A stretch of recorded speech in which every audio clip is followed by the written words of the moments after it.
Good morning, everybody, and welcome to Pen Vicarage. And nice to see you. I hope you're well and cheerful and keeping out of the wind, which is howling around the house this morning. Great to see you, and thank you for joining us for our Bible talk today. If I may give you my usual weekly plug for the services this weekend, you'd be very, very welcome at St Bart's and St Anne's, some great services, and you can either watch them online or you can join us in person. Either way, you'd be very, very welcome, and we would love to see you. Remind you also next week, because it's half term, to give me a break and to give you guys a break from me. The Reverends Deb and Glyn will be doing some talks next week about characters in the Old Testament. Really looking forward to that. So do keep tuning in and keep sharing these messages with your friends, and that people can enjoy them too. Well, I think it's interesting with a storm going around the house this morning that we have a storm in this morning's reading. Here goes, Matthew chapter 14. I'm starting to read at verse 13. When Jesus had heard this, he withdrew from there in a boat to a deserted place by himself. When the crowds heard it, they followed him on foot from the towns. When he went ashore, he saw a great crowd, and he had compassion on them and cured their sick. When it was evening, the disciples came and said to him, "This is a deserted place. The hour is now late. Send the crowds away, so they may go into the villages and buy food for themselves." Jesus said to them, "They need not go away. You give them something to eat." They replied, "We have nothing here but 5 loaves and 2 fish. And he said, "Bring them here to me." Then he ordered the crowds to sit down on the grass. Taking the 5 loaves and the 2 fish, he looked up to heaven and blessed and broke the loaves and gave them to the disciples. And the disciples gave them to the crowds. And all ate and were filled. And they took up what was left over of the broken pieces, 12 baskets full. And those who ate were about 5,000 men, besides women and children.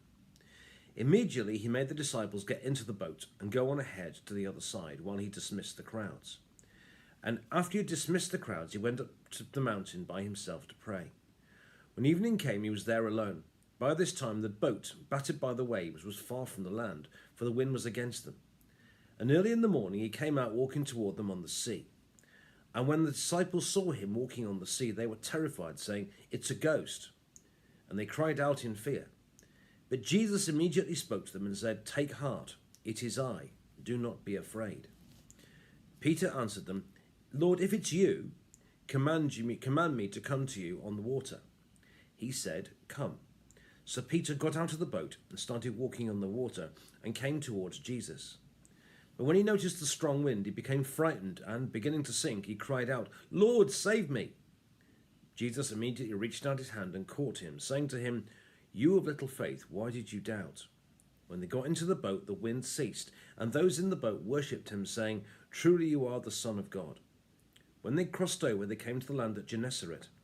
After the people of that place recognized him, they sent word throughout the region and brought all who were sick to him and begged him that he might touch even the fringe of his cloak, and all who touched it were healed. And this is the word of the Lord. Thanks be to God. Right, there's a lot in this morning's reading. I'd like to just bring out 3 things really. Firstly this, with Bible reading, context is always absolutely key. The small print, the who, the where, the when, the what, the kind of often the little small details. And I think at the beginning of this reading, I think the context is really key too. Jesus has John the Baptist in yesterday's reading has just been killed. And Jesus, well, of course, has heard about this. And understandably, he wants to withdraw by himself, to sort of pull back a little bit. All sorts of reasons, okay? He would have been sad because his cousin, his friend's been killed. It no doubt also reminded him of the fate which, of course, was going to await him in a few weeks' time as well. So for all sorts of reasons, Jesus withdraws. And yet, try as he might, the crowds follow him and he just can't get away from them. And I think interesting actually that Jesus, despite probably wanting everyone to just go away and leave him alone. I mean, you can imagine his cousin, his friend, this great man, John the Baptizer, has just been murdered by Herod. And all that must have meant to Jesus. Jesus would have been quite within the rights. Look, you lot, just go away, leave me alone, Give me some space, I want to go and retreat, or I want just leave me alone. But actually, Jesus still has compassion on them, despite all that. And I just want to wallow, really, in the compassion of Jesus, that he had every reason to tell everyone just to go away and leave him alone. But actually he doesn't. He has compassion on the crowds, enough to feed them. Second thing, what does Jesus do in the reading? He does a couple of things, a couple of very well-known things this morning. He feeds the 5,000 people in the desert, and he stills a storm as well. He walks on the water, and it's a fascinating incident with Peter walking on the water as well.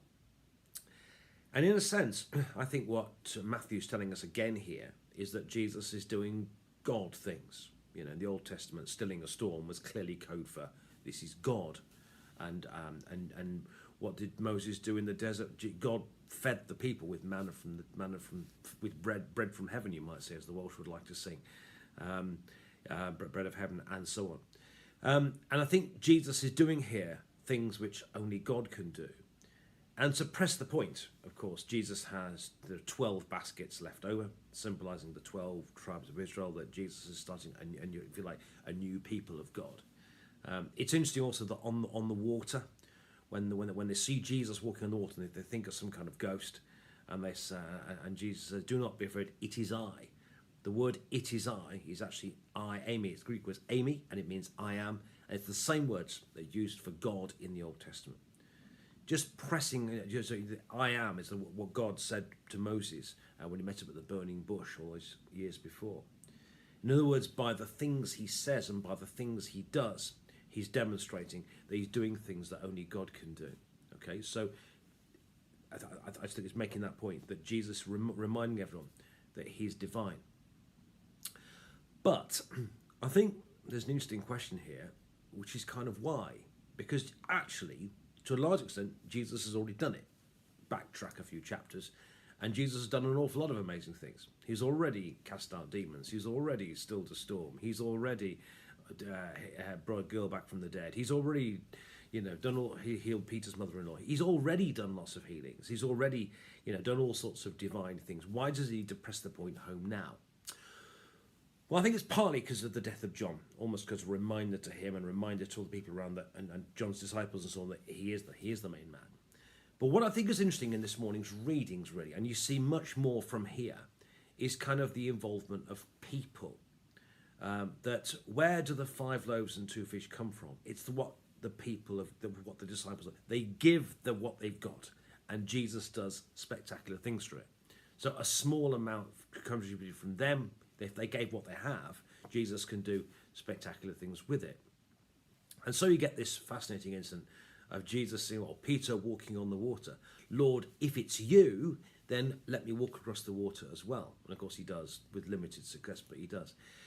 I think the point is trying to make here is kind of the involvement of us. That if God is with us, then amazing things can happen. And actually, if we give what we have, even if it's just a small amount of faith, God can do spectacular things with it. And actually, if God is with us, then spectacular things can be done. And I think, in a sense, I want to just throw this out as a point for reflection this morning, that if we take to heart the fact that God is with us, if we take to heart the fact that a small amount given in the desert, 5 little bits of bread and 2 little bits of fish can feed 5,000 people, plus women and children, probably could be 20,000 people. A small amount, we give what we have, however small it may be, God can do incredible things with it. That if God is with us, Peter could walk on the water. And I just think somehow, as a church, and as the church across the world, I think, and certainly the church here and whatever, and we need to get hold of the fact that God is with us, that God is amongst us. And that we do not need to be afraid, because it is I am, God is with us, says Jesus. And I think if we can get hold of the fact that we are God's people and that God is with us, and that even with a small amount of faith, spectacular things can be done. Even with faith the size of a mustard seed, tiny little mustard seed, God can do incredible things. The 5 loaves and 2 fish, Jesus can do all this. That with a small amount of faith, Peter could walk on water. We need to grab hold of the fact that Almighty God is with us. And if God is with us, we do not need to be afraid. And if we can get hold of the fact that God is with us, and let him, if you like, turbo power our lives, that he is with us, then I would say the sky's the limit, but I don't think it is either. Friends, do keep safe on this stormy day. Have a lovely weekend. Hope that makes sense. Just think about what I've been saying about the power of God in you. Take that with you this weekend, and let's reflect on it.